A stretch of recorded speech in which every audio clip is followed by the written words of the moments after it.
The dark water of the Veridian Bay did not move so much as it undulated. A heavy, breathing sheet of black glass beneath a sky that was just beginning to bruise with the purple light of pre-dawn. It was 4 in the morning, the hour of the wolf, or in Elias Thorne's case, the hour of the ghost. This was the time when the Louisiana heat hadn't yet risen to hammer the world into submission, when the air was supposed to be cool and smelling of salt, wet earth, and the ancient, rotting sweetness of the cypress roots. But this morning, the air tasted different. It tasted like copper pennies held under the tongue. Tasted like a headache waiting to bloom. Elias stood in the wheelhouse of the Rusty Pelican, a 40-foot trawler that had seen better decades, let alone better days. His hands, calloused into the texture of oak bark, gripped the worn wood of the wheel. He didn't need to look at the compass. The vibration of the diesel engine beneath his feet told him exactly where he was. He felt the bayou in his bones, a generational map etched into his marrow. His father had fished these waters, and his grandfather before him, back when the shrimp were so thick you could almost walk across the water on their backs. Now the bay was quieter. The silence wasn't peaceful. It was heavy, expectant, like a room where an argument had just ended. He took a sip from his thermos. The coffee was black, bitter, and scalded his throat, but it failed to wash away the metallic tang in the air. Through the salt-streaked glass of the windshield, he watched the horizon. To the east, the sun was threatening to rise. To the north, however, there was a second sun, a constellation of artificial sodium-orange lights that never set. The Veridian chemical plant. It squatted on the edge of the wetlands like a fortress of steel and steam, its smokestacks piercing the low-hanging clouds, exhaling plumes of gray particulate that drifted south with the wind. Elias narrowed his eyes. He hated the sight of it, yet he couldn't deny the way the facility hummed with power. It was the monster that fed the town, the beast that paved the roads and bought the scoreboard for the high school football stadium, even as it chewed away at the edges of the world Elias loved. "You're staring at it again." The voice was soft, barely audible over the chug of the engine, but Elias didn't jump. He watched the reflection of his daughter, Sarah, appear in the glass before he turned to face her. She was leaning against the doorframe of the small cabin, wrapped in a thick wool sweater that swallowed her slight frame. Her hair, dark and curly like her mother's had been, was pulled back in a messy knot, and her eyes, sharp, intelligent, and currently shadowed by fatigue, were fixed on him. "It's hard to miss," Elias grunted, turning his attention back to the depth sounder. "It's brighter than the lighthouse used to be." Sarah stepped into the wheelhouse, the smell of her shampoo, something floral and out of place here, cutting through the diesel fumes. She had only been back in Point Hatch for 2 weeks, fresh from Tulane University with a master's degree that Elias couldn't pronounce and a debt load that terrified him. She had come back different, not just older but harder. She looked at the water not with the reverence of a fisherman, but with the scrutiny of a doctor examining a terminal patient. "The wind is blowing from the north," Sarah said, looking out at the factory. "That means the particulate fallout is settling right over the spawning grounds." "Fish don't mind the dust, Sarah," Elias said, though he knew it was a lie. He just wanted to believe it. He wanted to believe that the bayou was invincible, that it could swallow whatever man threw at it and keep giving. "We're going to hit the Honey Island break. The currents usually push the blue crabs in there this time of year." Sarah didn't argue, but the set of her jaw tightened. She moved to the side of the boat, looking down into the black wake churning behind them. "Have you checked the filters lately, Dad? The water intake?" Cleaned in Sunday, Elias Leach. He hadn't. He didn't want to see what was in them. They rode in silence for another 20 minutes. The sun finally broke the horizon, bleeding red and gold across the water, illuminating the Spanish moss that draped from the skeleton trees along the bank like old rags. The beauty of it was painful. It was a landscape of decay and rebirth, tangled and chaotic, and it was the only church Elias had ever truly believed in. "All right," Elias said, cutting the throttle. The roar of the engine died down to a rhythmic idle, the boat rocking gently in the current. "Let's see what the good Lord sent us." He stepped out onto the aft deck, the humidity immediately wrapping around him like a wet blanket. The winch stood ready, the steel cable disappearing into the murk. This was the moment of truth, the gambler's high that kept men like him on the water long after their backs gave out. The anticipation of the haul. Sarah pulled on a pair of thick rubber gloves. She didn't have to help, he had done this alone for years, but she fell into the rhythm naturally. It was muscle memory from her childhood, before textbooks and laboratories took her away. She stood by the sorting table, ready to cull. Elias engaged the hydraulic winch. The machinery whined, a high-pitched mechanical scream that shattered the morning quiet. The cable went taut, vibrating, shedding water as it wound back onto the spool. "Feels heavy?" Elias muttered, a flicker of hope sparking in his chest. Maybe it's a good run. Maybe the Reds are running early. Sarah didn't smile. She was watching the water where the cable entered, her body tense. "Dad, where are the birds?" Elias paused, his hand hovering over the lever. He looked up. Usually, when the winch started, the gulls and pelicans would swarm, diving and shrieking, begging for the bycatch. Today, the sky was empty. There wasn't a single wing beating the air. The silence of the birds was louder than the engine. "Maybe they're feeding upriver," Elias said, but his voice lacked conviction. The bag of the net broke the surface. It was a massive, dark sphere of mesh, bulging with contents. Water cascaded off it, splashing onto the deck. But there was no movement, no frantic thrashing of fish tails, no clattering of crab claws against the twine. Just a heavy, sodden mass swinging gently with the motion of the boat. Elias swung the boom over the deck. He felt a cold prickle of dread crawl up his spine, settling at the base of his neck. He looked at Sarah. She had stepped back, her hand covering her nose and mouth. "Drop it," she said, her voice muffled. Elias pulled the release knot. The bottom of the net opened. With a wet, sickening thwack, the catch spilled onto the wooden deck.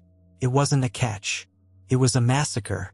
Hundreds of fish, mullet, drum, even a few hardy gar, lay in a grotesque pile. They were not just dead. They were wrong. Their eyes were clouded over with a milky white film. Their scales, usually iridescent and slick, were dull and sloughing off in patches, revealing raw, pink flesh underneath. Scattered among them were the blue crabs Elias had hoped for. But they weren't blue. Their shells were bleached a sickly, pale gray, and their limbs hung limp, detached from their bodies as if the connective tissue had simply dissolved. The smell hit them a second later. It wasn't the smell of fish. It was the smell of a chemistry set on fire. It was ammonia, sulfur, and rotting meat, a stench so thick it felt physical, stinging the eyes and coating the tongue. Elias stumbled back, gagging. He grabbed the railing to steady himself, his eyes wide with horror. What in God's name? Sarah didn't retreat. She moved forward, straight into the stench. The scientist in her had overridden the daughter. She knelt by the pile of carnage, the knees of her jeans soaking up the slime. "Don't touch them," Elias yelled, panic seizing him. "Sarah, get away from there." "I have gloves, Dad," she said, her voice terrifyingly calm. She reached out and picked up a large trout. It was limp, bending unnaturally in her grip. She flipped it over to expose the belly. "Look," Elias forced himself to look. The underbelly of the fish was covered in black lesions, open sores that looked like cigarette burns. "This isn't a bacterial bloom," Sarah said, her voice tightening. She used her thumb to lift the gill flap. Instead of the deep, oxygen-rich red of healthy gills, the tissue was black and necrotic, oozing a dark sludge. "It's chemical asphyxiation. They drowned, Dad. They drowned because the water burned their gills off." Elias stared at the pile, his livelihood, his heritage, reduced to a toxic waste dump. He felt a surge of denial, a desperate need to reject what he was seeing. Could be the heat. The oxygen levels drop when it gets this hot. "Stop it," Sarah snapped.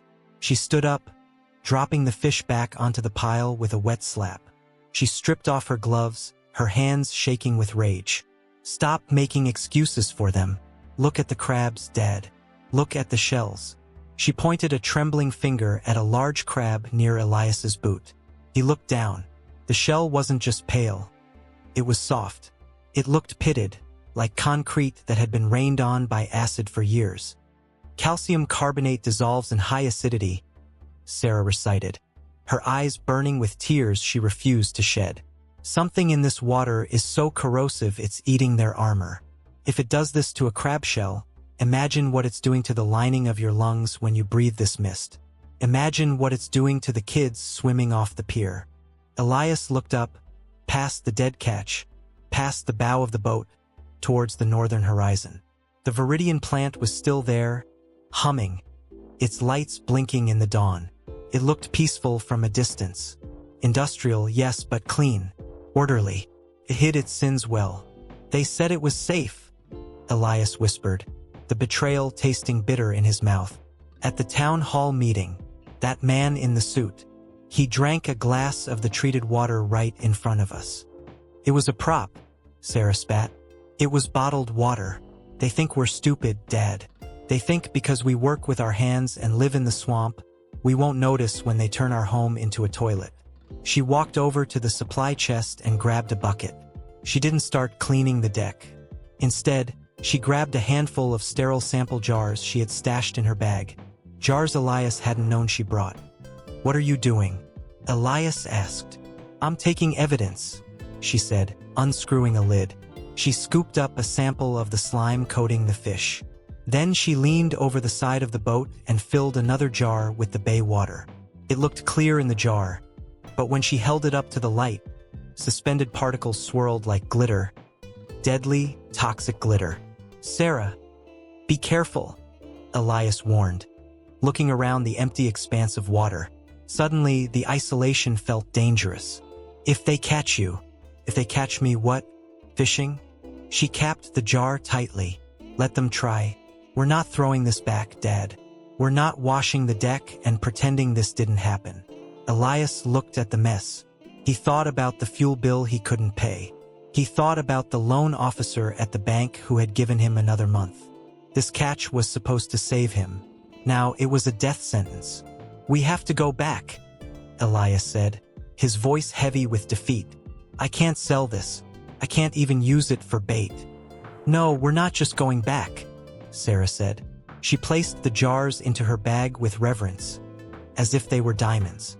She looked at her father, and for the first time in years, Elias saw the fierce determination of his late wife in her eyes. "We're going to war, but we can't fight them with dead fish. They'll blame it on algae or temperature or us. We need numbers. We need proof that can stand up in a federal court." Elias engaged the transmission. The boat shuddered, turning away from the rising sun, turning back toward the shadowy creeks that led to their home. "You want to test the water?" "I don't just want to test it," Sarah said, staring at the Veridian plant as it grew larger in the window. "I want to know exactly what poison they're pumping into our veins. And when I find out, I'm going to burn their stock price to the ground." The journey back was grueling.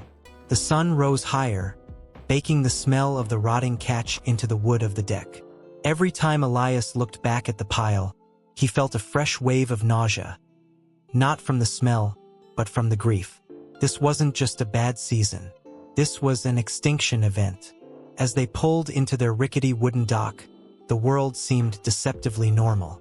A neighbor, Mr. Henderson, was hosing down his own boat 100 yards away. He waved.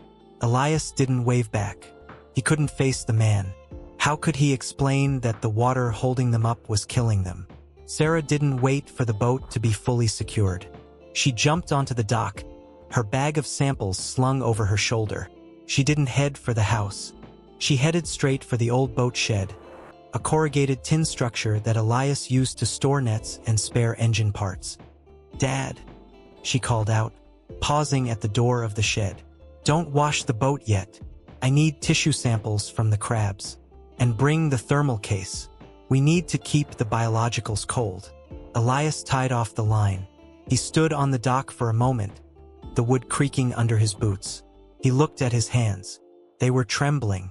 He clenched them into fists, forcing them to be still. He had spent his whole life fearing storms.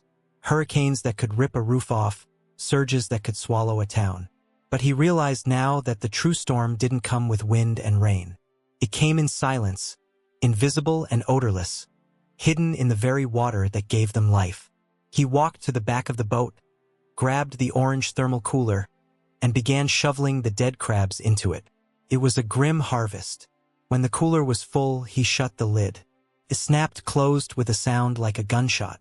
Elias walked down the dock, past the house where he had raised his family, and toward the shed. The door was already open. Inside, he could see Sarah sweeping a workbench clear of spark plugs and oily rags. She was setting up a microscope he remembered buying her for her 16th birthday, a relic from a time when her curiosity was innocent. He stepped across the threshold, the air inside hot and smelling of dust and old grease. Sarah looked up, her face illuminated by the harsh light of a desk lamp she had just plugged in. "Lock the door, Dad," she said. Elias turned and slid the heavy iron bolt into place. The sound echoed in the small space, sealing them in. The outside world, the birds, the wind, the factory, disappeared. There was only the hum of the refrigerator in the corner and the ragged sound of their own breathing. The fishing trip was over. The investigation had begun. The heavy iron bolt slid home with a sound that felt final, a metallic punctuation mark that separated the stifling heat of the Louisiana afternoon from the cool, dusty interior of the boat shed. Elias stood with his hand still on the latch, his heart hammering a frantic rhythm against his ribs. For a moment, he just breathed, inhaling the familiar sense of his sanctuary: diesel oil, dried algae, and the sharp, piney smell of sawdust. This 12 by 15-foot corrugated tin box had been his father's workshop, then his own. It was a place for mending nets, greasing gears, and drinking a quiet beer away from the noise of the house. It was a place of simple, mechanical repairs. It was never meant to be a war room. He turned to look at Sarah. She had already transformed the space. She had swept a clear zone on the workbench, pushing aside a clutter of rusted spark plugs, spools of fishing line, and a half-rebuilt carburetor. In their place, she was arranging her equipment with the precision of a surgeon preparing for a transplant. The microscope, a sleek white instrument that looked alien against the grease-stained wood, sat in the center. Beside it, the laptop hummed to life, its blue screen casting a ghostly pallor over Sarah's face. She was moving with a terrifying efficiency, her movements sharp and devoid of hesitation, stripping the plastic wrap from sterile pipettes and lining up the sample jars they had smuggled from the boat. "Dad, I need light," Sarah said, not looking up. "The overhead isn't enough. Do you have a work lamp? Something direct?" Elias blinked, shaking off his paralysis. Yeah, I got the halogen clamp light." He moved to the corner, digging through a pile of coiled ropes until he found the lamp. He plugged it in and clamped it to the shelf above the workbench, angling the beam down. The sudden glare illuminated the dust motes dancing in the air, but more importantly, it illuminated the sample jars. Under the harsh light, the water in the jars didn't look clear anymore. It looked viscous. The suspended particles caught the light, swirling in slow, hypnotic patterns.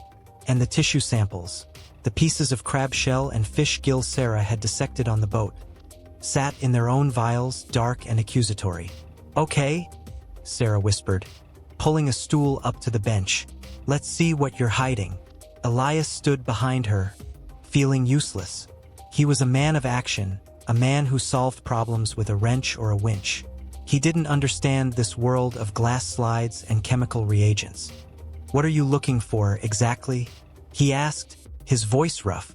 "Markers," Sarah murmured, adjusting the focus knob on the microscope. She used a pipette to draw a single drop of water from the first jar and placed it on a slide. "Heavy metals don't just disappear, Dad. They bind to organic matter.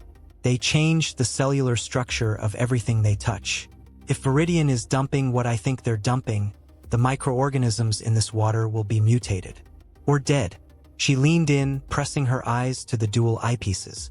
The shed fell silent, save for the hum of the refrigerator where Elias kept his bait and beer. The silence stretched, heavy and taut like a bowstring. Elias watched his daughter's back.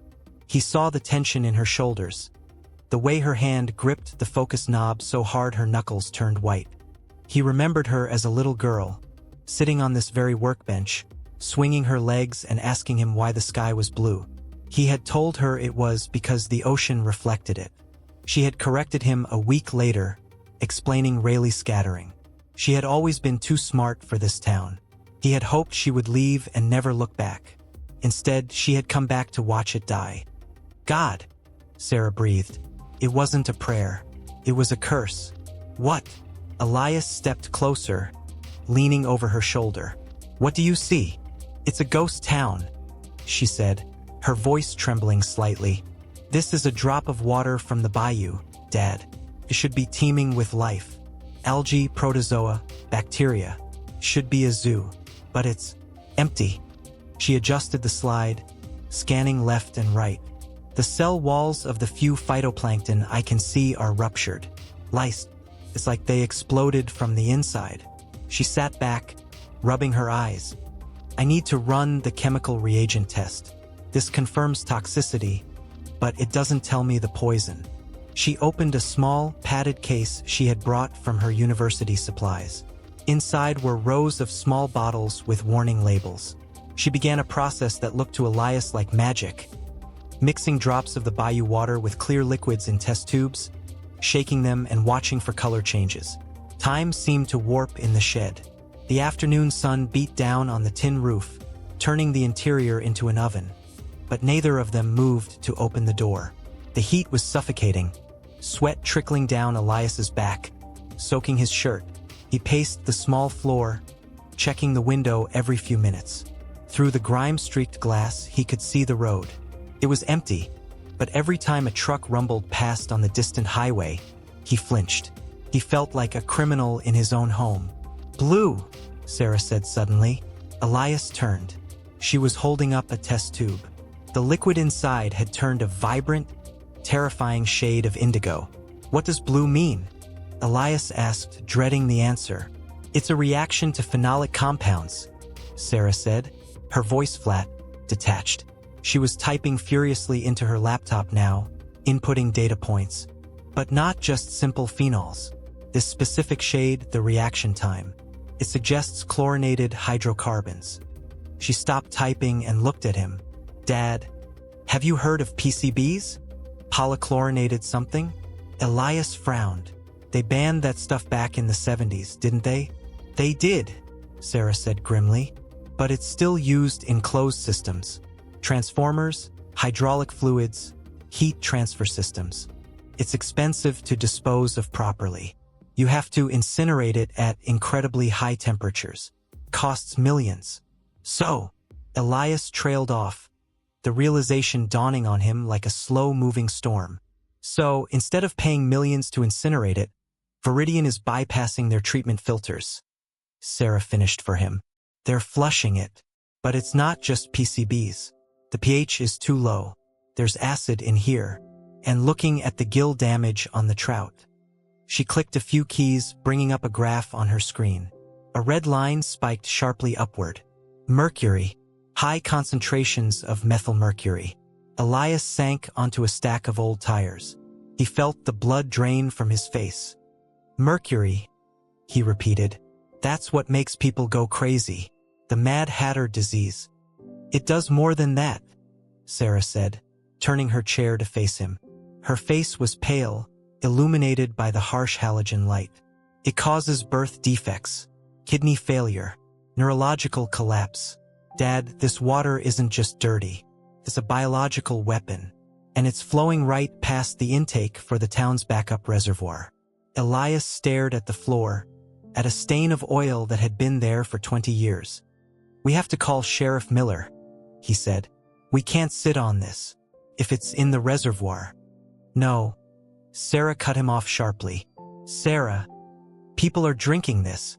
Elias stood up, his voice rising. We can't just play scientist in the shed while. Think, Dad. Sarah snapped, standing up to meet him. Who pays for the sheriff's re-election campaign? Veridian, who just donated 3 new cruisers to the department. Veridian, If we call Miller now, he won't arrest the plant manager. He'll come here. He'll confiscate these samples, call them inconclusive, and hand them over to the company for independent verification. And then this shed will mysteriously burn down with everything in it. Elias opened his mouth to argue, but the words died in his throat. He thought about the new cruisers. He thought about the way the town council members bowed and scraped whenever the Veridian executives came to dinner at the diner. He thought about the man in the suit who had offered to buy his boat. Accidents happen on the water.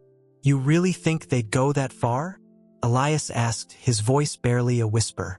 This is America, Sarah, not some banana republic. It's a billion-dollar company, Dad, Sarah said, her eyes hard. To them, a lawsuit is just a line item in the budget. But a criminal investigation? That shuts them down. That kills the stock price. People kill for a lot less than what Veridian is worth. She turned back to the workbench, her hands trembling slightly as she capped the test tube. We need more than this. This sample is from the open water. A defense lawyer could argue it came from anywhere. Maybe an old sunken barge, maybe illegal dumping by someone else. They'll create doubt. They'll bury us in paperwork for 10 years while the town slowly dies. So what do we need? Elias asked. He felt a shift inside him.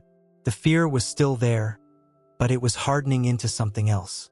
Something cold and heavy, like the anchor of his boat. We need the source, Sarah said. She pulled up a satellite map on her laptop. It was a grainy image of the river bend where the factory sat. She pointed to a dark spot along the facility's riverfront wall. I've been tracking the flow rates. They don't dump continuously. If they did, the EPA sensors downriver would trip. They dump in pulses. At night, during the slack tide when the water is still, so it sinks into the sediment before it moves downstream. She zoomed in on the map. There's an outflow pipe here. It's mostly submerged. This is where the concentration will be highest. This is where we catch them red-handed. Elias leaned in, studying the map. He knew that spot. It was near the old cypress grove, a tangle of roots and mud that was treacherous even in daylight. That's inside their perimeter, Sarah. They have patrols. They have cameras. I know, she said, but it's the only way. We need a sample directly from the mouth of the pipe while it's spewing. A sample that is pure poison, unadulterated. If we get that and we get it to a federal lab or a national paper, they can't spin it. The chemistry won't lie. A heavy thud against the side of the shed made them both jump. Elias spun around, grabbing a heavy wrench from the bench. Sarah froze, her hand hovering over the laptop. Silence returned. Just the wind rattling the loose tin sheet on the roof. Just the wind. Elias let out a breath, but his grip on the wrench didn't loosen. Dad, Sarah whispered, we can't stay here. If they know we took samples from the bay. They don't know, Elias said, though he wasn't sure. Nobody saw us. We can't take that chance, Sarah said. She began packing the vials back into the thermal case. We need to do this tonight. The tide charts say high slack is at 1 a.m. That's when they'll dump. Elias looked at his daughter. She looked exhausted. Her eyes were rimmed with red, her hair falling out of its knot. But she looked unstoppable. He realized then that he had spent his whole life trying to protect her from the dangers of the swamp, the gators, the storms, the poverty. But now, she was the one leading him into the darkest part of it. The rusty pelican is slow, Elias said, his mind already working through the logistics. But she's quiet if I keep the RPMs low. And I know a back channel through the Devil's Elbow. It bypasses the main river watchtower. Sarah looked at him, surprise softening her features. You'll do it? I'm not letting you go out there alone, Elias said gruffly. He put the wrench down and picked up the thermal case. Felt heavy, heavier than it should have. Carried the weight of the town's future. Besides, you can't steer the boat and work the collection gear at the same time. He walked to the corner of the shed and pulled a tarp off an old wooden crate. Inside lay a flare gun and a box of red shells. He checked the breech, snapped it shut, and shoved it into his belt. Dad, Sarah asked, eyeing the weapon. For the gators, Elias said, or whatever else is out there. The sun was setting now, casting long, bruised shadows across the floor. The air inside the shed was cooling, but the tension was ratcheting up. They were crossing a line. Once they stepped back onto that boat tonight, there was no going back to the way things were. They were no longer just a fisherman and a student. They were insurgents. "We need to prep the boat," Elias said, his voice steady now. "I need to check the cooling intake again. If we have to run, I need to know the engine won't blow." "I'll prep the collection kits," Sarah said. "I'll need the telescopic pole and the sealable glass jars. And Dad, bring the GoPro. We need video." They moved in sync now, a team forged by necessity. Elias unlocked the door and peered out. The coast was clear. The crickets had started their evening chorus. A wall of sound that usually comforted him but now felt like it was hiding something. He stepped out into the twilight, the humid air wrapping around him. He looked toward the factory again. The lights were flickering on, one by one. A city of steel waking up for the night shift. It looked invincible, massive, eternal. But Elias looked down at the orange cooler in his hand. He thought about the dead crabs. He thought about the blue test tube. "You picked the wrong fight," he whispered to the distant smokestacks. He headed toward the dock, his footsteps silent on the grass. Sarah followed, clutching her laptop bag. They moved like shadows, leaving the safety of the land behind, drawn inexorably back to the water that had betrayed them. The night was coming, and with it, the truth. As they boarded the rusty Pelican, the water lapped gently against the hull, a deceptive, soothing sound. Elias turned the key. The engine coughed, then settled into a low, throaty rumble. He didn't turn on the navigation lights. "Ready?" he asked. Sarah sat on the bench seat beside him, the thermal case on her lap, her face set in grim determination. "Ready." Elias cast off the lines. The boat drifted away from the dock, swallowed by the gathering dark. They weren't just fishing tonight. They were hunting a monster. The transition from the open water of the bay to the suffocating embrace of the Devil's Elbow was less like entering a river and more like slipping into the throat of a living thing. The sky, previously a tapestry of faint stars and the distant, light-polluted haze of New Orleans, vanished entirely, blotted out by a canopy of ancient cypress trees that locked their branches together overhead.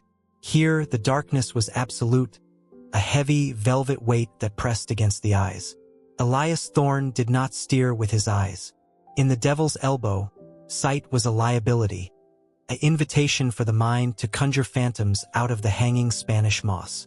He steered with his feet, feeling the vibration of the hull, and with his memory, a mental chart etched into his brain over 40 years of running trot lines in the pitch black. He kept the throttle of the rusty Pelican pulled back to a near idle, the diesel engine murmuring a low, rhythmic prayer that he prayed wouldn't carry across the water. The boat didn't cut through the water so much as slide over it, a ghost moving through a graveyard. "Dad?" Sarah's voice came from the darkness beside him, a harsh whisper that sounded too loud in the stillness. "How much farther?" "Mile, maybe less," Elias murmured back, his eyes fixed on the nothingness ahead. "We have to drift the last leg. The intake pumps at the plant. They create a current. We can ride it in." He could feel her tension radiating in the small cabin. Sarah was sitting on the bench seat, the orange thermal case clutched between her knees as if it contained a bomb. In a way, it did. The glow from the instrument panel was taped over with duct tape, leaving them in near-total obscurity, but a stray beam of moonlight managed to pierce the canopy and catch the side of her face. She looked pale, her jaw set tight, her eyes wide and unblinking. She wasn't looking at the swamp. She was looking through it, mentally rehearsing the chemistry, the variables, the catastrophic proof she sought. The air grew heavier as they pushed deeper. The organic rot of the swamp, the smell of mud and decaying leaves, began to change. It was subtle at first, a faint undercurrent of sweetness, like burning sugar. Then came the metallic tang, the taste of ozone and sulfur. It was the scent of the enemy. "Check the wind," Elias whispered. "North-northeast." Sarah replied instantly. It's pushing the plume right over us. Elias nodded in the dark. He cut the engine. The sudden silence was shocking. The heartbeat of the boat died, replaced by the natural cacophony of the bayou, the chirp of crickets, the splash of a gar surfacing, the deep, resonant croak of a bullfrog. But underneath it all was a new sound, a low, constant thrumming. It was a vibration that you felt in your teeth before you heard it with your ears. The factory, the rusty pelican drifted, caught in the invisible pull of the river. Elias moved to the bow, picking up a long push-pole. He moved with the grace of a man who had spent more time on water than on land, silently guiding the boat around the gnarled knees of the cypress trees that rose from the water like sentinels. Then the trees broke, the canopy opened up, and the world was suddenly bathed in an alien, sodium-orange glow. The Veridian chemical plant lay before them. It was monstrosity of scale that defied the logic of the swamp. A sprawling city of steel pipes, distillation towers, and spherical storage tanks, all interconnected by a labyrinth of catwalks and gantries. Thousands of lights illuminated the structure, turning the steam venting from the stacks into glowing orange clouds. It looked like a spaceship that had crash-landed in the Jurassic period. It was beautiful in a terrifying industrial way, a cathedral of production built on a foundation of poison. God! Sarah breathed. Standing up and moving to the rail, she raised a pair of binoculars, scanning the perimeter. It's bigger than the satellite photos. Keep your head down, Elias hissed, pulling her back into the shadow of the cabin. See that tower on the east corner? Thermal cameras. If they see a heat signature out here, they won't ask questions. They were in the danger zone now. The perimeter fence of the plant ran right down to the water's edge, a 12-foot chain-link barrier topped with razor wire. But the river itself was the weak point. The factory needed water, millions of gallons of it for cooling and processing, and it needed a place to dump it back out. Elias guided the boat toward the concrete embankment that formed the river-facing wall of the facility. The water here was agitated, churning with the output of the massive pumps. The heat coming off the plant was palpable, a wall of humid, chemical air that made Elias's eyes water. Where is it? Elias asked, straining to see through the glare. GPS says 50 yards downstream, Sarah said, checking her phone with the brightness turned all the way down. Look for the turbulence. The outflow pipe is submerged, but the pressure will disturb the surface. Elias pushed the boat along the wall, hand over hand, using the concrete retaining wall to pull them forward. The rough concrete scraped his palms, but he didn't let go. He kept the rusty pelican in the deep shadow cast by the wall itself, hiding right under the nose of the giant. Above them, on the catwalks, they could hear voices. Workers on the night shift, the clang of metal on metal, a radio squawking static. It was surreal to be so close, to hear the mundane sounds of labor while they crept below like thieves. There, Sarah pointed. Ahead of them, the water was boiling. A circular patch of the river, about 10 feet in diameter, was churning violently. The water wasn't black here. It was a frothy, sickly yellow-brown foam that hissed as it hit the surface. That's the main discharge, Sarah whispered, her voice trembling with a mix of fear and vindication. They're flushing the reactors. Right now. Elias maneuvered the boat until they were just on the edge of the boil. The smell was overpowering. A knockout punch of chlorine and rotten eggs that made his stomach heave. He grabbed a rag from his pocket and tied it around his face. Sarah did the same, pulling a respirator mask from her bag. She looked like a creature from another world, bug-eyed and masked, bathed in the orange light. Hold her steady, Dad, Sarah said, her voice muffled by the mask. She moved to the side of the boat, clipping a safety line to her belt. The current is strong here. If I fall in. You're not going to fall in, Elias said, gripping the wheel to fight the turbulence pushing them away. Make it quick, Sarah. She extended the telescopic sampling pole. It was 12 feet of carbon fiber with a specialized glass clamp at the end. She slotted a sterile jar into the clamp, removed the lid, and took a breath. She leaned over the gunnel. The rusty pelican rocked violently as the discharge water hit the hull. "Careful," Elias grunted, fighting the wheel. Sarah extended the pole, reaching out toward the center of the boiling foam. She kneaded the water right from the mouth of the pipe before it diluted into the river. She looked like a knight tilting at a dragon, her spear tipped with glass. "Just a little more," she gritted out. She dipped the jar into the foam. Immediately, the pole jerked in her hands. The pressure coming out of that pipe was immense. It was like trying to hold a stick in a fire hose. "It's too strong," she yelled. "Brace yourself against the cleat," Elias shouted back, looking up at the guard tower. The guard hadn't moved. "Please God, don't look down." Sarah wedged her hip against the railing, using her entire body weight to leverage the pole. She forced it down, submerged the jar into the thick of the effluent. She held it there for a count of 5. 1, 2, 3, 4, 5. She hauled it back up. Her arms were shaking, muscles straining. As the jar broke the surface, Elias saw it. The liquid inside wasn't water. It was a thick, oily sludge, dark purple, almost black. It glowed faintly under the sodium lights, iridescent and terrifying. "Got it," Sarah gasped, pulling the pole inboard. She unscrewed the jar with trembling hands and capped it instantly. She placed it into the thermal case and slammed the lid. "That's it. That's the smoking gun." "Let's go," Elias said, his heart hammering against his ribs like a trapped bird. "We got what we came for." He reached for the ignition key, but Sarah didn't move. She was staring at the water where she had dipped the pole.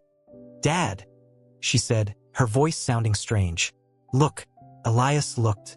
The water around the discharge zone was changing. Dead fish were rising to the surface, not one or two, but dozens.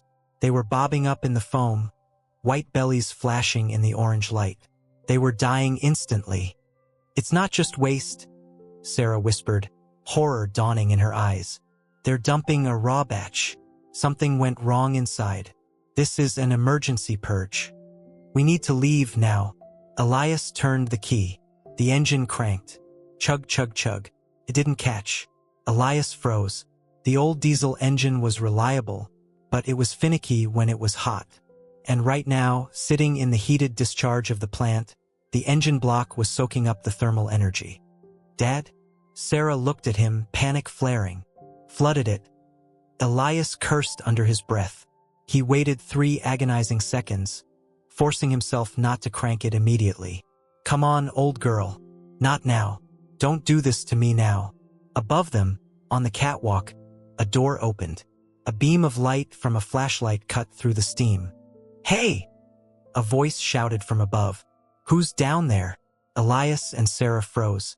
They were shadows in the dark, but the boat was a solid object. The flashlight beam swept across the water, searching. "Get down," Elias whispered, sliding to the floor of the wheelhouse. Sarah dropped flat on the deck, hugging the cooler. The beam hit the water 10 feet from the boat. Then it swept closer. It hit the stern, then the cabin. The light blinded Elias for a second. "Security!" the voice screamed into a radio. "Security to Sector 4. We have an intrusion. Repeat, unauthorized vessel at the outflow." "Damn it!" Elias slammed his hand on the console. He twisted the key again. Chug, chug, chug, vroom. The engine roared to life, coughing out a cloud of black smoke that mixed with the factory steam. "Hang on," Elias yelled, slamming the throttle forward. The propeller bit into the water. The rusty pelican lurched forward, breaking cover. Elias spun the wheel, aiming the bow away from the wall and back toward the darkness of the swamp. But the element of surprise was gone. A siren began to wail, a mournful mechanical howl that echoed off the steel tanks and rolled across the water. Floodlights on the guard towers snapped on, one by one, turning the night into a blinding, harsh day. "They're lighting us up," Sarah screamed, shielding her eyes. "I know," Elias shouted. "Get inside the cabin." Elias drove blind for a moment, his vision washed out by the glare. He trusted the boat. He trusted the river. He pushed the engine to its limit, the vibrations rattling the teeth in his skull. Behind them, the massive steel gates of the factory's boathouse began to open. "Dad, they're launching boats," Sarah yelled, looking out the back window. "How many?" "2. No, 3. Fust move us." Elias gritted his teeth. His boat did 12 knots on a good day with a tailwind.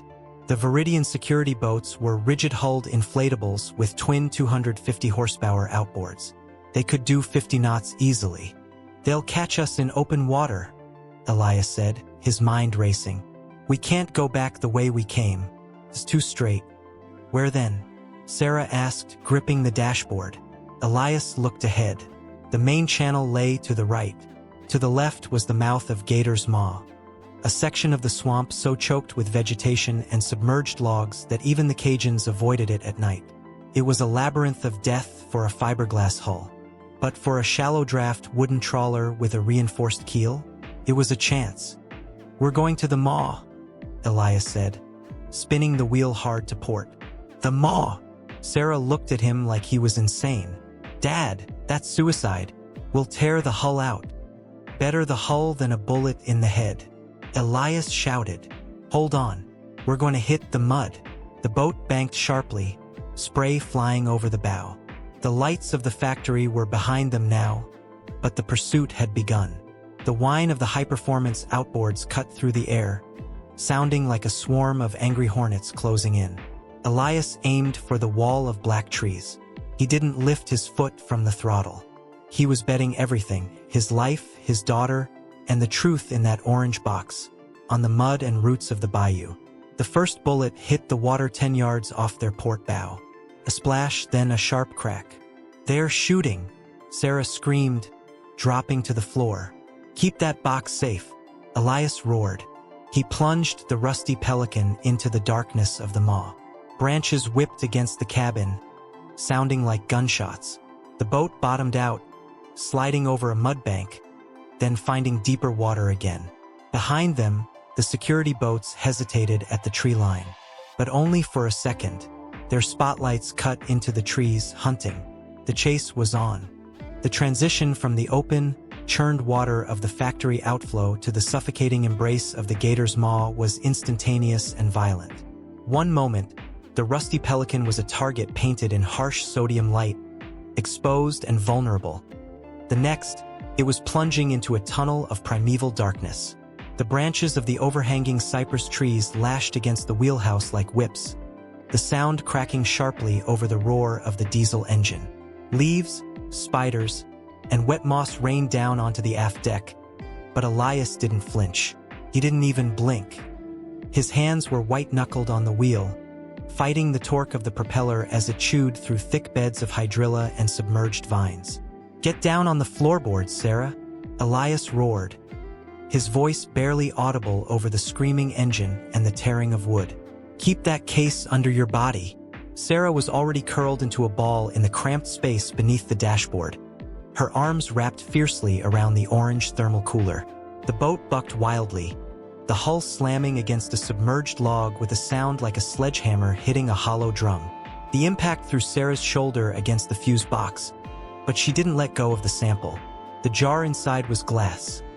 If it broke, the evidence was gone, and their lives were forfeit for nothing. Behind them, the entrance to the maw was a chaotic light show. The spotlights of the pursuing Veridian security boats cut through the trees in erratic, frantic beams, illuminating the Spanish moss in ghostly, blinding flashes. The high-pitched whine of their outboard motors was distinct, an angry, insectoid buzzing that was closing the distance fast. These were not fishing trawlers. They were interceptors, designed for drug interdiction and high-speed pursuit. They were faster, lighter, and manned by professionals. But they were fiberglass, and the rusty Pelican was oak and steel. "They're coming in," Sarah yelled, twisting her neck to look out the rear window. "2 of them. They're entering the channel." "Let them come," Elias growled, sweat stinging his eyes. "This ain't a channel. It's a grinder." He knew the maw better than he knew the lines on his own face. He knew that 50 yards ahead, The water depth dropped from 8 feet to 2 feet in the span of a boat length. He knew that the seemingly open stretch of water on the left was actually a mudflat hidden by high tide, and the narrow, choked path on the right was the only true passage. Elias yanked the wheel hard to starboard. The heavy trawler leaned perilously, the gunwale dipping into the black water. The propeller churned up a rooster tail of mud and sludge, the engine bogging down for a terrifying second before biting into clearer water. The first security boat, a sleek black rigid hull inflatable with a mounted spotlight, didn't know the terrain. The driver, blinded by his own aggression and the spray, saw the open water to the left and took it. He accelerated, trying to flank Elias. "Watch out!" Sarah screamed as the beam of the security boat swung toward them. But Elias was watching the water. He saw the subtle ripple that indicated the mudflat. The security boat hit the mud at 40 knots. There was no explosion, just a sickening, abrupt cessation of motion. The lower unit of the outboard motor tore off instantly with a screech of shearing metal. The boat launched itself out of the water, flying airborne for 20 feet before belly flopping onto the mud with a wet, heavy thud. The men on board were thrown forward like ragdolls, their momentum carrying them into the muck. "One down," Elias shouted, a savage grin breaking through his fear. But the victory was short-lived. The second boat had seen the crash. Its driver corrected instantly, swerving hard to follow the rusty Pelican's wake. This one was more cautious. It stayed right on their tail, matching their turns, its spotlight locking onto the back of Elias's cabin. Thwack, thwack, ping, bullets. They were firing live rounds now. A spark erupted from the steel winch on the back deck. Another round punched a neat hole through the plywood wall of the cabin, missing Elias's head by inches and burying itself in the instrument panel. Sparks showered down onto Sarah's legs. "They're shooting at the engine," Sarah cried, scrambling deeper into the footwell. "Dad, they're trying to disable us." "I know," Elias yelled. He couldn't weave. The channel was too narrow. He was a sitting duck. "I have to take us to the boneyard. It's the only place deep enough to maneuver but tight enough to lose them." The boneyard was a section of the swamp where a hurricane a decade ago had toppled a massive stand of cypress trees. The trunks lay crisscrossed in the water like pickup sticks, creating a maze of dead wood and iron-hard roots.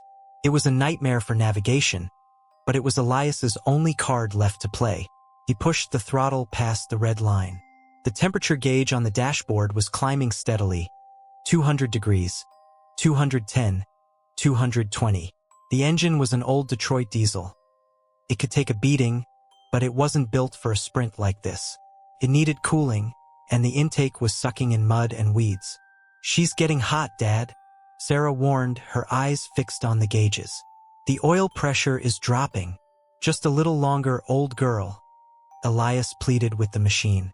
"Don't die on me yet." They burst into the boneyard. The water here was eerie, calm and black, reflecting the frantic beams of the pursuing boat. Massive gray trunks rose from the water like the ribs of leviathans. Elias didn't slow down. He threaded the needle, shooting the gap between two fallen trees with only inches of clearance on either side. The security boat was right behind them. Its spotlight illuminated the interior of the cabin, blinding Elias in the rearview mirror. The driver was good. Too good. "He's not falling back," Elias muttered. "He's waiting for a clear shot." "Dad, the smoke," Sarah coughed. Thick, black smoke was beginning to fill the cabin, seeping up from the floorboards. It wasn't exhaust. It was burning rubber and overheating oil. The engine was cooking itself alive. The rhythmic roar was changing, developing a metallic hammer clatter that made Elias's stomach drop. Clang clunk, clang clunk. "She's throwing a rod," Elias realized with a sinking heart. "We're losing power." The boat began to slow. The wake diminished. The gap between them and the shooter was closing. 50 yards. 40 yards. "We need to blind them," Elias said, desperation sharpening his mind. He reached into the overhead compartment and pulled out a heavy-duty marine spotlight, the kind used for signaling ships in distress. It had a 5 million candle power beam. "Sarah, take the wheel," What? Take the wheel. Keep her steady between the logs. Sarah scrambled up, grabbing the spokes. Her hands were shaking, but she held the course. Elias kicked open the back door of the cabin. The noise was deafening now. The dying engine, the pursuing motor, the wind. He stepped out onto the aft deck, unprotected. Bullets whizzed past him, snapping the air. He didn't flinch. He raised the spotlight, aimed it directly at the windshield of the security boat, and flicked the switch. The beam hit the pursuer squarely in the face. It was blinding, a lance of pure white light in the pitch darkness. The driver of the security boat instinctively flinched, throwing his hand up to shield his eyes. In that split second of blindness, he lost his line. The security boat drifted 2 feet to the left. 2 feet was all it took in the boneyard. The security boat slammed into a submerged cypress knee, a rock-hard, conical root hidden just below the surface. The impact was catastrophic. The fiberglass hull shattered with a sound like a gunshot. The boat vaulted into the air, spinning wildly, before crashing upside down into the tangle of fallen trees. The engine screamed as the prop spun in the air, then choked and died as it hit the water. Silence, or relative silence, returned to the swamp. "You got him!" Sarah screamed, her voice cracking with relief. Elias stumbled back into the cabin, slamming the door.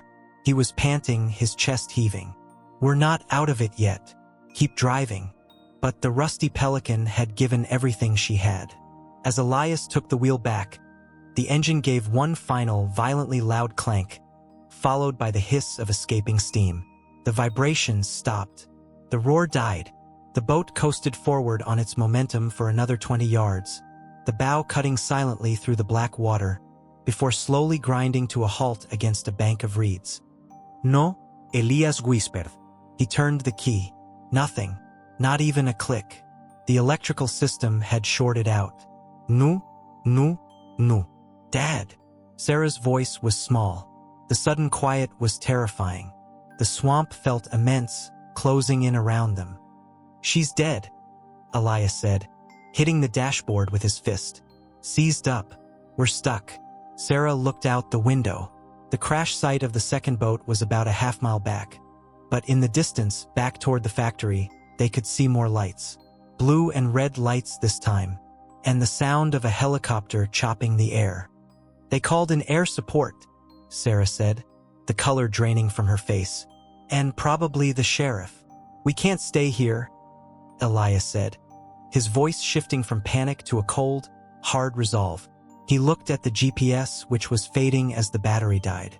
"We're about 3 miles from the old logging road. It connects to Highway 23. 3 miles? Through the swamp? In the dark?" Sarah looked at her shoes. Canvas sneakers, completely unsuited for the terrain. "It's the only way," Elias said. He grabbed the flare gun from the shelf and shoved it into his waistband. Then he turned to the emergency locker and pulled out a machete and a heavy flashlight. "Grab the case. Wrap it in a life jacket. If we have to swim, it needs to float." Sarah nodded, moving on autopilot. She wrapped the orange thermal cooler in a buoyant vest, securing it with straps. She looked at her father. He looked old in the dim light of the dying instrument panel. His face was smeared with grease and soot, and there was a line of blood on his cheek where a splinter had grazed him. "Dad," she said, her voice trembling. "They're going to find the boat. They'll know who it belongs to." "Let them find it," Elias said, opening the cabin door. The humid night air rushed in, smelling of mud and gasoline. "By the time they trace it, that sample will be in Washington. That's all that matters." They stepped out onto the deck. The water around them was waist-deep, thick with duckweed and potential predators. Elias went first, lowering himself over the side. The water was warm, uncomfortably so. His boots sank into the soft bottom mud, sucking at his ankles. "Come on," he whispered, reaching up for the case. Sarah lowered the precious cargo to him, then climbed over the rail. She gasped as the water hit her waist. It felt alive, teeming with unseen things. "Stay close to me," Elias commanded. switching on the flashlight. He kept the beam low, aiming it at the tree roots, trying not to give away their position. Walk on the roots where you can. The mud will tire you out. They began to wade. It was a slow, agonizing trudge. Every step was a battle against the suction of the swamp. The air was filled with the whine of mosquitoes and the distant, rhythmic thwop-thwop-thwop of the helicopter searching the river. They had made it perhaps a quarter of a mile when Elias stopped dead. He held up a hand. "What?" Sarah whispered. "Freezing. Listen." At first, Sarah heard nothing but the crickets. Then she heard it. The sound of an engine. Not a boat engine. A truck engine. It was coming from the direction of the logging road, their destination. "They cut us off," Elias realized, his voice hollow. "They knew we'd head for the road. They have a perimeter team." Sarah looked around. The swamp was endless in every direction. "So we can't go to the road. And we can't go back to the river. We're boxed in," Elias said. He looked at the thermal case in his hands. He looked at his daughter. A look of profound sadness crossed his face, followed by a steel mask of determination. "There's one place they won't look," Elias said. "The old trapper's shack. It's on a stilt island in the middle of the sanctuary. It's hidden. Even the drones won't see it through the canopy." "Is it far?" "Another mile. But it's deep water, Sarah. We have to swim part of it." Sarah adjusted the strap of the life jacket on her shoulder. "Lead the way." They turned away from the road, heading deeper into the heart of the bayou. The helicopter passed overhead, its searchlight sweeping the trees just 50 yards to their left. They crouched in the water, holding their breath, submerged up to their chins until the light passed. As they rose, dripping and shivering, Elias stumbled. He caught himself on a cypress knee, but a grunt of pain escaped his lips. "Dad!" Sarah reached for him. "Are you okay?" "Just twisted my ankle," Elias lied. He didn't want to tell her that his chest was burning, that his heart was fluttering like a dying moth. The stress, the exertion, the adrenaline, it was taking its toll. But he couldn't stop. "Not now. We keep moving," he said, forcing himself upright. They pushed on. The vegetation grew thicker. Sawgrass cut their hands and faces. The mud became deeper. But finally, through a break in the trees, they saw it. A dark, angular shape rising from the water on rotting stilts. The trapper's shack. It looked like a ruin, abandoned for decades. But to them, it was a castle. They waded up to the rotting ladder. Elias pushed the case up first, then helped Sarah. They collapsed onto the wooden floorboards of the shack, gasping for air, covered in slime and mud. "We made it," Sarah wheezed, hugging the case. Elias crawled to the window, peering out through the cracks in the wood. In the distance, back toward where they had left the boat, he saw flares going up. They had found the rusty pelican. "They found the boat," Elias said quietly. "Now the hunt really begins. They'll bring the dogs next." He turned back to Sarah. He needed to tell her the plan. The real plan. The one where only one of them walked out of this swamp. "Sarah," he said, his voice serious, "check the sample. Make sure the seal held." She checked the jar. The black sludge was still there, contained, deadly. "It's safe." "Good," Elias said. He sat back against the wall, checking the load in the flare gun. He had one shot. Rest for an hour. Then we have to make a choice. Outside, the bayou held its breath. The night was far from over, and the predators were closing in. The trapper's shack was less a building and more a rumor of wood and tin held together by the sheer stubbornness of the swamp. It sat perched on stilts that were slick with green slime, rising out of the black water like the carapace of a dead beetle. Inside, the air was a solid block of heat, smelling of mildew, ancient muskrat pelts, and the ghostly, lingering scent of tobacco smoke from decades past. It was a place where time had stopped, where the relentless decay of the bayou was the only clock that mattered. Elias Thorne collapsed against the far wall, sliding down the rotting cedar planks until he hit the floor. His breath came in ragged, wet gasps that sounded like a saw cutting through wet wood. Every inhalation was a battle. The smoke from the dying engine of the rusty Pelican had coated his lungs in a layer of soot, and the sprint through the mud had drained the last reserves of his adrenaline. He could feel his heart fluttering in his chest, a frantic bird trapped in a cage of bone, skipping beats in a rhythm that terrified him more than the men hunting them outside. "Dad." Sarah was there instantly, dropping to her knees beside him. She placed the orange thermal case gently on the floor, the holy grail of their crusade, and immediately began patting him down, her hands moving with the clinical urgency of a field medic. "Where does it hurt? Is it your chest?" "I'm fine," Elias wheezed, lying through teeth that were gritted against the pain shooting up his left leg. "Just winded. Need a minute." "You're not fine," Sarah whispered, her voice tight. She pulled a small penlight from her pocket, shielding the beam with her hand so it wouldn't bleed through the cracks in the walls. She shone it on his leg. The denim of his jeans was torn just above the boot, dark with mud and blood. The angle of his ankle was wrong, swollen to the size of a grapefruit, straining against the leather of his work boot. "God, Dad, it's broken?" Sarah said, her face pale in the reflected light. "You walked a mile on a broken ankle."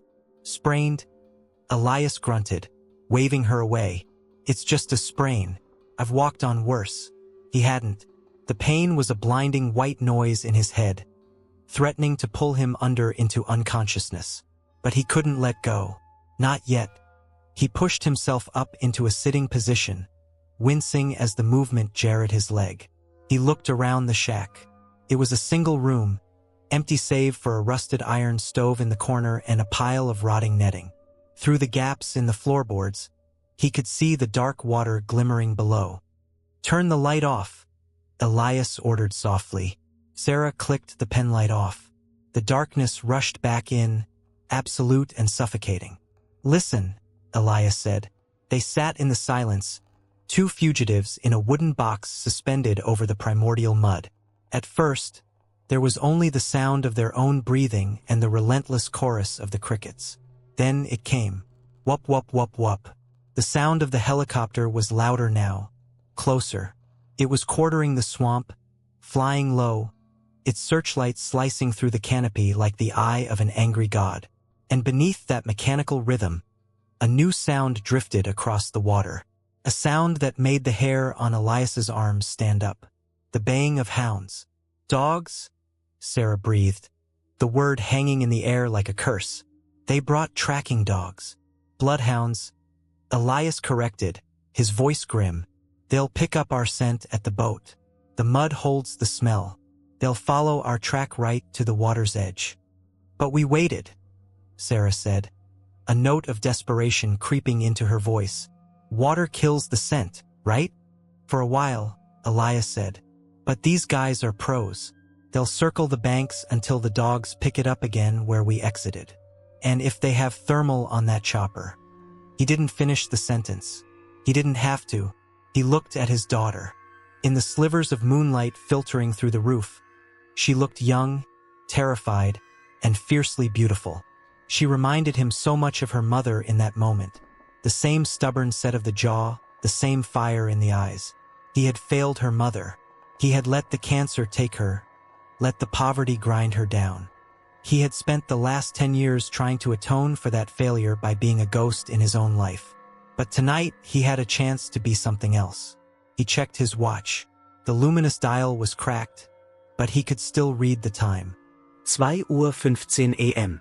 "Sarah," Elias said, his voice steadying. "How far is the highway from the old logging road?" "According to the map, about 4 miles, she replied. "But without the boat." "You can't go back to the boat," Elias said. "And you can't stay here." She corrected him. "We can't stay here." Elias reached out and took her hand. Her palm was cold, calloused from the night's work. "Sarah, look at my leg." "I can make a splint," she said quickly, her mind racing for solutions. "There's wood here. We can tear a strip off your shirt. I can help you walk. If we move slow." "We don't have slow," Elias snapped, the harshness of his tone cutting her off. He softened immediately. "We don't have slow, baby. The dogs move fast. The airboats move fast. If we move at my pace, they catch us before sunrise. And if they catch us, that sample disappears. You know it does. They'll pour it out in the mud and put a bullet in both of us and say we were poaching and resisted arrest. Sarah pulled her hand away, shaking her head violently. No, I am not leaving you here. We go together or we don't go. Listen to me. Elias grabbed her shoulders, forcing her to look at him. This isn't about you and me anymore. It's about the poison in that box. It's about the kids in the hospital. It's about the river. You told me that. You stood in my shed and told me this was a war. Well, in a war, you make trades. You trade a pawn to save the queen. You are not a pawn. Sarah was crying now, silent tears tracking through the grime on her face. You're my father, and you're the only hope this town has, Elias said. He reached into his pocket and pulled out the flare gun. He placed it on the floor between them. I can't make the run, Sarah. Physically, I can't do it. I'll drag you down. We'll both die in the mud, and Veridian wins. Is that what you want? Did we come this far just to hand them the victory? Sarah stared at the flare gun, then at his swollen ankle. The logic was cold, hard, and undeniable. She was a scientist. She dealt in facts. The fact was that her father was crippled. The fact was that the enemy was closing in. The fact was that carrying the sample required speed. But she was also a daughter. I can't, she whispered, her voice breaking. I can't just leave you to die. I'm not planning on dying, Elias lied. He summoned a grin, the same cocky, crooked smile he used to give her when he'd come home with a hull full of shrimp. I'm going to lead them on a wild goose chase. I know this swamp. I can hide in places a dog wouldn't dare sniff. I'll draw them off. I'll head toward the abandoned sugar mill. It's the opposite direction of the highway. You said you can't walk, Sarah challenged. I can't run, Elias corrected. But I can create a hell of a diversion. He gestured to the thermal case. You take that case. You drop down the north side of the shack. Keep to the cypress knees. Head due west until you hit the logging road. Once you're on the hardpack, you run. You run until your lungs bleed. You don't stop for cars. You get to the gas station at the junction and you call the FBI. You call the Washington Post. You scream it from the rooftops.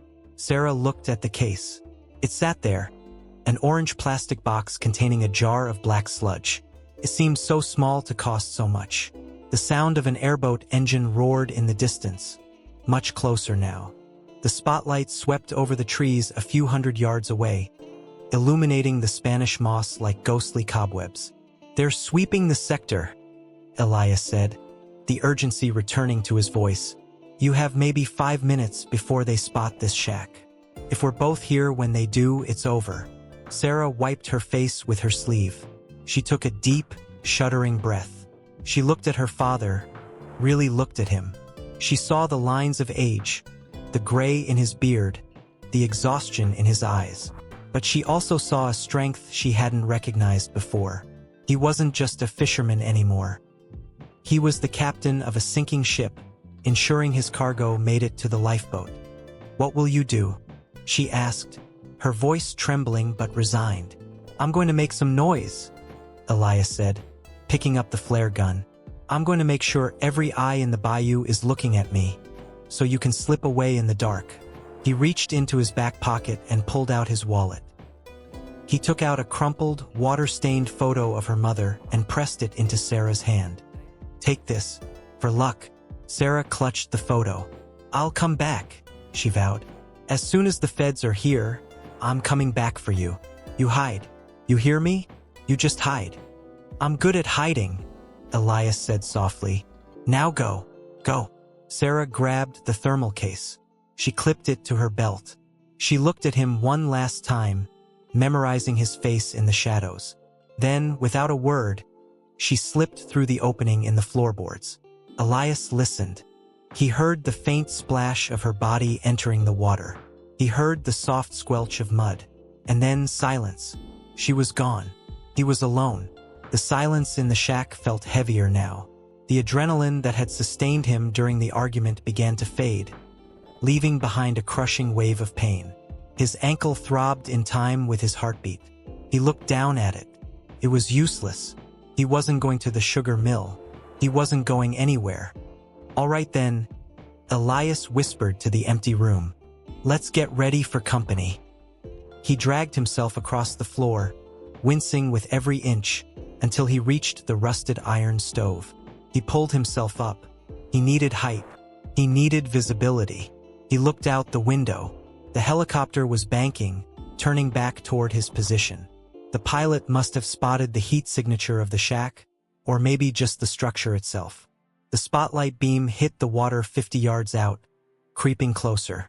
On the ground, the airboats were converging. He could see their lights now, 3 of them cutting through the reeds. They were pushing through the sawgrass, engines screaming. They were hunting him. Elias checked the flare gun. 1 shell. Red phosphorus. He looked around for anything else he could use. In the corner, under the rotting nets, he found a glass jug. He uncorked it and sniffed. Kerosene. Old, likely separated, but flammable. He poured the kerosene over the pile of dry, rotting nets near the doorway. He splashed it across the floorboards. The smell was sharp and pungent, masking the scent of the swamp. "Come and get it," he muttered. The helicopter was directly overhead now. The wind from its rotors battered the shack, making the tin roof scream. The spotlight hit the shack, blindingly bright. The light poured through the cracks in the walls, turning the interior into a cage of light and shadow. A voice boomed from a loudspeaker. "This is Veridian security. Come out with your hands up. We are authorized to use force." Elias laughed. It was a dry, rasping sound. "Authorized," he mocked. "You boys are a long way from home." He crawled to the window facing the approaching airboats. He needed them to focus on him. He needed them to believe that the threat and the sample was here. He raised the flare gun. He didn't aim it at the helicopter. He didn't aim it at the boats. He aimed it straight up, through a hole in the tin roof. Thump. The flare shot upward, a streak of brilliant crimson fire trailing smoke. It burst high above the canopy, bathing the entire swamp in a blood-red glow. It was a beacon, a challenge. Said, "I am here." The reaction was instantaneous. The helicopter hovered lower. The airboats accelerated, converging on the shack like sharks smelling blood. "That's right," Elias whispered, watching the lights swarm toward him. "Look at me. Don't look at the woods. Don't look west." He grabbed the empty kerosene jug and threw it through the window. It shattered on the stilts below. He could hear the voices of the men now. "Target acquired. Sector 5. He's in the shack. Do we have visual on the package?" One voice shouted over the radio. "Negative. Moving in to breach." Elias slumped back against the wall, the flare gun empty in his lap. He closed his eyes for a second, listening to the chaos he had unleashed. Somewhere, miles away to the west, Sarah was running. He imagined her flying over the roots, the case safe at her side. He imagined her bursting into the light of the gas station. He imagined the headline. The rusty Pelican had made its last run. And so had he. The first airboat slammed into the stilts, shaking the entire structure. Heavy boots hit the ladder. "Police! Federal agents!" A man shouted. A lie, they were mercenaries. "Come out!" Elias opened his eyes. He reached into his pocket and pulled out a lighter. He flicked it. The flame danced, small and yellow, indifferent to the violence around it. He looked at the kerosene-soaked nets at his feet. "You want the evidence?"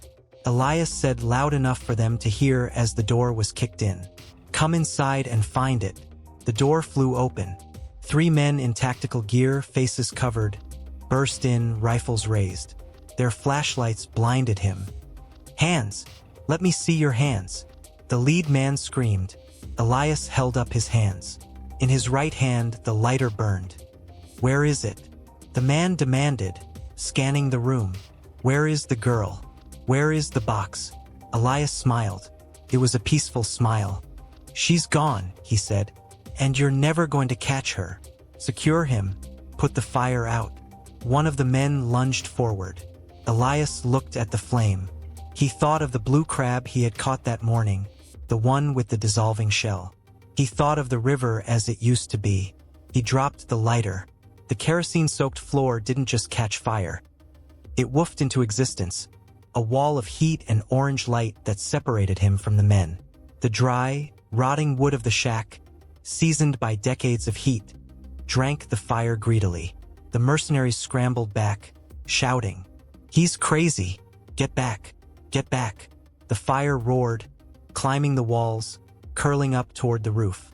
The heat was intense, searing his skin. But Elias didn't move. He sat in the center of the ring of fire, watching the smoke curl up into the night. Through the window, past the flames, he could see the red glare of his flare slowly drifting down, fading into the dark. "Run, Sarah," he whispered into the roar of the fire. "Run." The forest did not end. It merely surrendered to the brutality of the asphalt. Sarah Thorne burst from the tree line not with a triumph, but with the desperate, lung-collapsing heave of a swimmer breaking the surface before drowning. Her boots, weighed down by pounds of bayou mud, slammed onto the hard shoulder of Highway 23. The shock of the solid ground jarred her spine, sending spasms of pain through her exhausted legs. But she didn't stop. She couldn't stop. Behind her, miles deep in the suffocating blackness of the swamp, the sky was still stained with a faint, dying orange glow. It was the color of fire. It was the color of sacrifice. Every instinct in her body screamed at her to turn around, to run back into the dark and pull her father from the flames. But the weight of the orange thermal case clipped to her belt anchored her to the mission. "Run," he had said. "Run." She stumbled toward the center of the road. The highway was a river of a different kind, cold, gray, and indifferent. In the distance, the twin headlights of a semi-truck cut through the mist like the eyes of a deep-sea predator. Sarah didn't wave her arms. She stood directly in the lane, a small, mud-caked figure illuminated in the high beams. She raised the orange case above her head, a talisman against the oncoming steel. The air brakes hissed, a screeching, mechanical wail that tore through the night. The massive truck shuddered, tires smoking as they bit into the pavement, coming to a halt just 10 feet from where she stood. The cab door swung open, and a heavy-set man with a beard jumped down, a tire iron in his hand, ready for a hijacking. "Lady, are you crazy?" he shouted, his voice rough with adrenaline. "You trying to get killed?" Sarah lowered the case. Her knees gave out. She collapsed onto the center line, the grit of the road digging into her palms. "Phone," she rasped, her throat raw from smoke and screaming. "I need the FBI and the Washington Post." The trucker took one look at her, at the soot smeared across her face, the blood on her arms, the sheer, wild terror in her eyes, and dropped the tire iron. He didn't ask questions. He ran to the cab and came back with a cell phone and a bottle of water. Sarah took the phone with trembling fingers. She didn't call 911. She dialed the direct line the journalist had given her weeks ago, a number she had memorized like a prayer. It rang once, twice. "This is Evans," a groggy voice answered. "I have it," Sarah whispered, tears finally cutting tracks through the grime on her cheeks. "I have the sample, and I think they killed my father." The next 48 hours were a blur of sterile lights and loud noises, a jarring contrast to the silence of the swamp. The world moved at a speed Sarah couldn't comprehend. She was whisked from the roadside to a motel room surrounded by federal agents, then to a secure facility in New Orleans. The orange case was taken from her by men in hazmat suits, treated with the reverence of a nuclear core. She sat in an interrogation room, wrapped in a gray wool blanket, watching a television mounted in the corner. It was happening. The stone she had thrown into the water was finally making ripples. "Breaking news," the banner screamed in bold red letters. "Federal raid underway at Veridian Chemical." The footage was aerial, shot from a news chopper circling the plant. The same factory that had looked so invincible, so monstrous the night before, now looked like a besieged fortress. Armored vehicles with the letters FBI and EPA painted in white were smashing through the perimeter gates. Agents in blue windbreakers swarmed the catwalks like ants. The massive smokestacks, usually belching their poison into the sky, were starkly silent. The machines had been stopped. Sarah watched as a man in a familiar suit, the plant manager who had threatened them, was led out of the administration building in handcuffs, his head bowed, shielding his face from the flashing cameras. It should have felt like victory. It should have felt like vindication. But Sarah felt nothing but a hollow, aching cold in the center of her chest. "Miss Thorne?" She turned. A woman in a sharp blazer stood at the door. "An agent." "The lab results are in," the woman said, her voice soft, respectful. "It's confirmed. Mercury, PCBs, and a cocktail of unlisted solvents. The concentration in your sample was unprecedented. It's enough to classify the entire site as a Superfund disaster area. The DOJ is filing charges before the sun goes down." Sarah nodded slowly. "And the boat?" she asked. "The shack?" The agent hesitated. She looked down at her file. "We have search and rescue teams out there now, Sarah. The fire was extensive. The structure collapsed into the water." Sarah closed her eyes. She saw the flare rising into the night. She saw her father sitting in the ring of fire, holding a lighter. "I'm good at hiding." "Find him," Sarah whispered. "Please." The waiting was the hardest part. The legal storm raged outside. Veridian's stock price collapsed, erasing billions in value overnight. The CEO was indicted on conspiracy charges. The town of Point Hatch was swarming with reporters, lawyers, and environmental activists. But Sarah sat in the waiting room of the St. Bernard Parish Hospital, staring at the scuffed linoleum floor. They had found him. It had been the Coast Guard. A patrol helicopter, diverted by the unauthorized flare, had arrived on the scene 4 minutes after the mercenaries broke down the door. The mercenaries had fled at the sound of the rotors, leaving the fire to consume the evidence. Elias, burned and half-drowned, had thrown himself through a hole in the floorboards into the water below the shack just as the roof caved in. He had been clinging to a pylon, unconscious, when the divers pulled him out. "Family of Elias Thorne?" Sarah shot up from the chair. A doctor, looking exhausted, stood by the double doors of the ICU. "Is he?" "He's awake," the doctor said, a small miracle in 2 words. "He has second-degree burns on his arms and back, and his lungs took a beating from the smoke. The ankle requires surgery, but he's tough, Miss Thorne. Incredible constitution for a man his age." Sarah didn't wait for permission. She pushed past the doctor, down the sterile white hallway, until she found room 304. The room was quiet, filled only with the rhythmic beeping of monitors. Elias lay in the bed, looking smaller than she remembered. His arms were heavily bandaged, and an oxygen mask covered his face. But his eyes, those stubborn sea-gray eyes, were open. They turned to her as she entered. Sarah rushed to the bedside, grabbing his uninjured hand. She wanted to scream, to scold him, to cry. Instead, she just pressed her forehead against his knuckles and sobbed. "You idiot," she choked out. "You stubborn old idiot."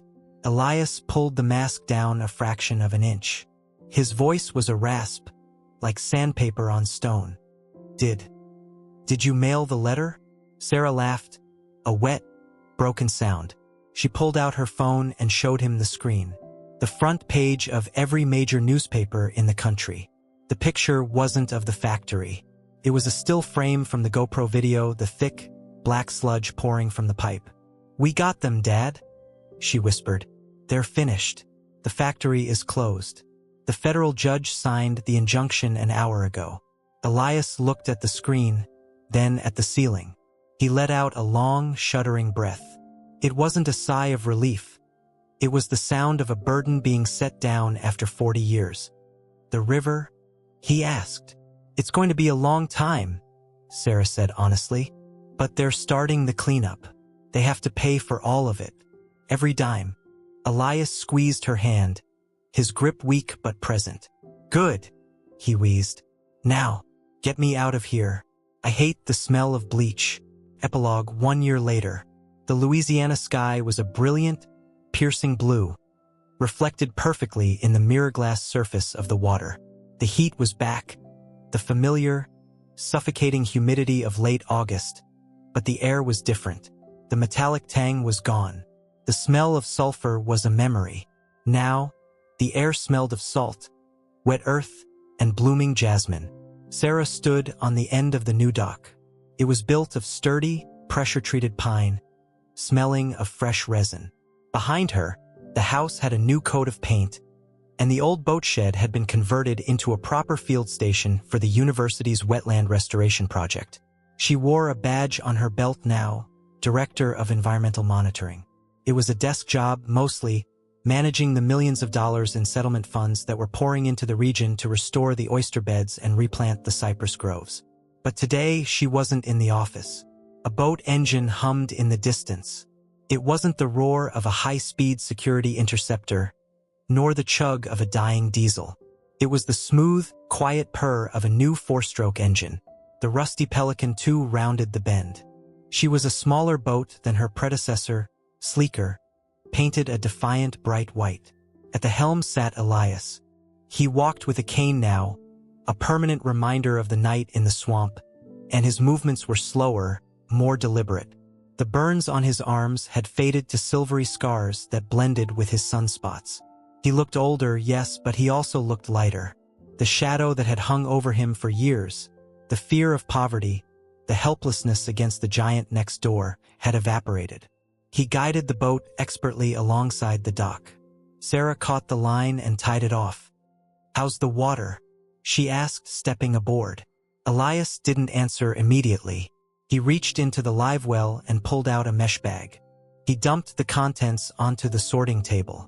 A dozen blue crabs skittered across the wet surface. They were magnificent. Their shells were hard as stone, their colors a vibrant mix of azure and olive green. They snapped their claws with aggression, full of life, full of fight. Elias picked one up, avoiding the pinch with practiced ease. He flipped it over. The belly was pearl white, pristine. No lichens, no black spots. "Clean," Elias said. He looked at Sarah, and his eyes crinkled at the corners. "The grass is coming back in the blind bay. Saw a school of redfish tailing in the shallows this morning. First time in 5 years." Sarah ran her hand over the smooth rail of the boat. She looked out toward the northern horizon. The Veridian plant was still there, a massive skeleton of rust and steel. But it was silent. Vines were already creeping up the sides of the distillation towers. The birds had begun to nest in the catwalks. It was no longer a fortress. It was a ruin, a monument to a battle won. "We did good, Dad," she said softly. "We did what we had to do," Elias corrected. He tossed the crab back into the water. It swam away instantly, disappearing into the murky, life-filled depths. He wiped his hands on a rag and leaned against the console, looking at his daughter. "You know, they say the river forgets. You give it enough time, it washes everything away. The mud covers the scars." "Does it?" Sarah asked, touching the scar on her own palm where she had cut herself on the sample jar that night. "No," Elias said, looking at the water. "The river remembers, but it forgives. As long as you stop poisoning it, it forgives." He started the engine. "Cast off the bowline, Director. I heard the trout are biting in the devil's elbow. And this time I think we can eat them." Sarah smiled, a genuine, unburdened smile that reached her eyes. She untied the rope and tossed it onto the deck. The boat drifted away from the dock, turning toward the open bay. They weren't running anymore. They weren't hiding. They were just fishing. As the boat picked up speed, Sarah looked back at the wake churning behind them. The water was white and frothy, but as it settled, it turned a deep, healthy green. The gulls were screaming overhead, diving for bait. The pelicans were watching from the pylons. The heart of the bayou was beating again, strong, steady, and free.